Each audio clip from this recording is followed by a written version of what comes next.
Weekend ஆனாவே சின்ரஸை கையில் பிடிக்க முடியாது. இதில் வெதர் வேறு நல்லா இருக்குது, சொல்லவா வேணும். அப்படி நாங்கள் இன்றைக்கி வந்திருக்க இடம் தான் ஹெனால் ஃபாரஸ்ட். எங்கள் கண்ணில் பட்ட ஒரு அழகான ஜீவன் தான் இந்த வாத்து. அதுலேருந்து ஒரு வாத்து எங்களோட ஃப்ரெண்ட் ஆகிட்டு எங்களை வீடியோ எடுத்து போடு, நீ வைரல் ஆயிடுவேன் வேற சொல்லிச்சுன்னா பார்த்துக்கோங்களேன்.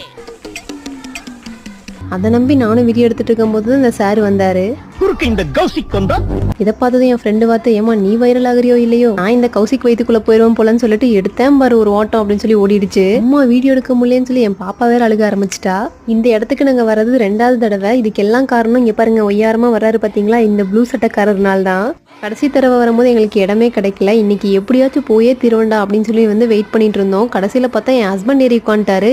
எனக்கு முன்னாடி இருந்த எல்லாரும் ஏறிட்டாங்க, எனக்கு மட்டும் சீட்டு கிடைக்கல. ஒரு மலக்கம் போல சுத்தி முத்தி பார்த்துட்டு யாராவது தமிழ் பேசுறாங்களான்னு சொல்லிட்டு எல்லாத்தையும் பார்த்துட்டு இருந்தேன். என் ஹஸ்பண்ட் இந்த பக்கம் திரும்பி நின்றுட்டு இருந்தாரு. அவ இதுதான் சமயம்னு சொல்லிட்டு இந்த பக்கமா ஓட ஆரம்பிச்சிட்டா. அதுக்கப்புறம் என்ன எடுத்தேன் மறு ஓட்டம் அப்படின்னு சொல்லி என் ஹஸ்பண்ட் போய் அவளை தூக்கிட்டு வந்துட்டாரு. பார்ட் 2 வீடியோ வருது, அது ரொம்ப ஃபன்னா இருக்கும். மறக்காம